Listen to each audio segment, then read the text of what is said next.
Assalamualaikum warahmatullahi wabarakatuh. Saya Selva Ananda dengan NIM 2411024. Dan ini ada rekan saya. Saya Fauzi Azahra dengan NIM 2411024. Kami dari kelompok 12 akan mempresentasikan tentang mendesain rancangan logis sistem dan alternatif solusi. Mendesain rancangan logis sistem dan alternatif solusi adalah proses menerjemahkan kebutuhan pengguna ke dalam model konseptual sistem meliputi proses, data, interaksi, dan aturan bisnis tanpa bergantung pada teknologi tertentu.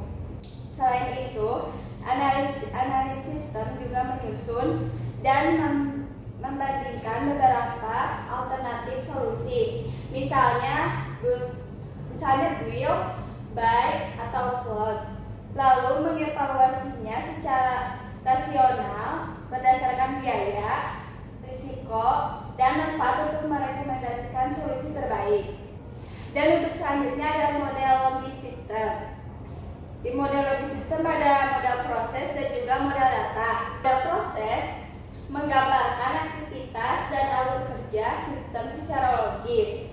Model ini menjelaskan apa saja yang dilakukan sistem, bagaimana urutan prosesnya, serta keputusan yang terjadi di dalam sistem.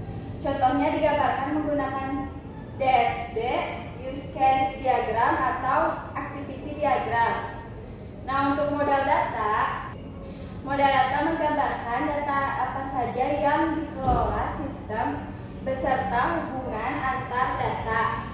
Model ini menjelaskan struktur data secara konseptual meliputi entitas, atribut, dan relasi, dan biasanya direpresentasikan dengan entity relationship diagram atau ERD.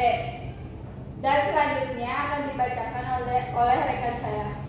Baik, di sini saya akan mempresentasikan identifikasi, evaluasi, dan rekomendasi alternatif solusi sistem.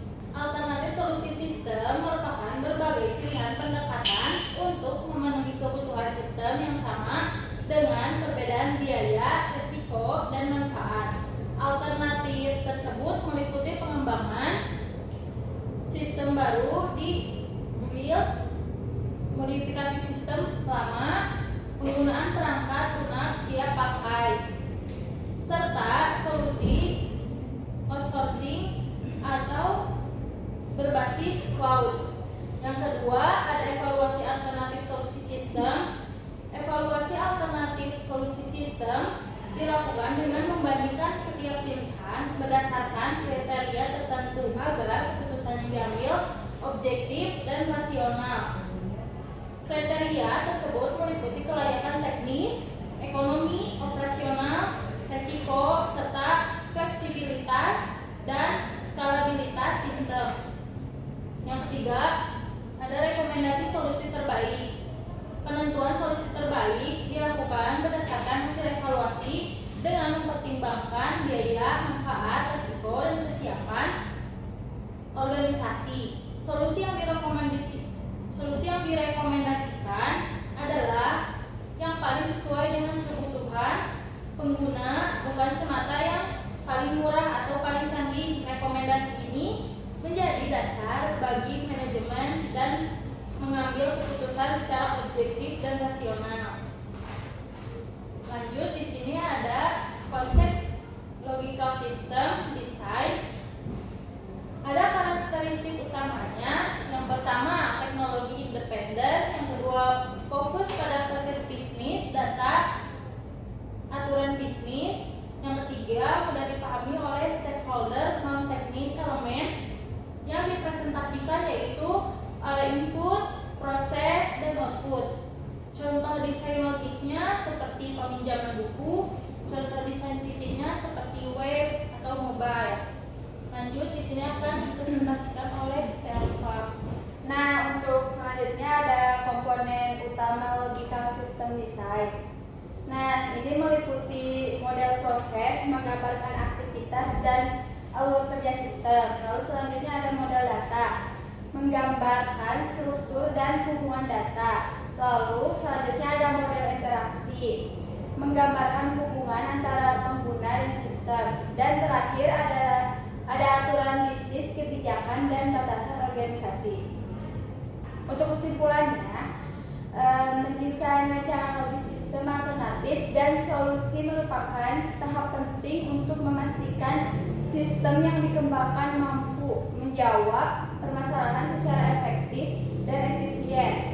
Pada tahap ini, berbagai alternatif solusi dianalisis berdasarkan kebutuhan pengguna, keterbatasan sistem, serta tujuan yang ingin dicapai. Rancangan logis yang baik memungkinkan pemilihan solusi terbaik dengan mempertimbangkan alur proses, data, dan fungsi sistem secara terstruktur. Dengan demikian, sistem yang dihasilkan memiliki kejelasan logika, mudah dikembangkan, serta mampu meningkatkan kinerja dan kualitas layanan dibandingkan sistem sebelumnya. Oke, sekian untuk presentasi kita dari kelompok 12 saat ini.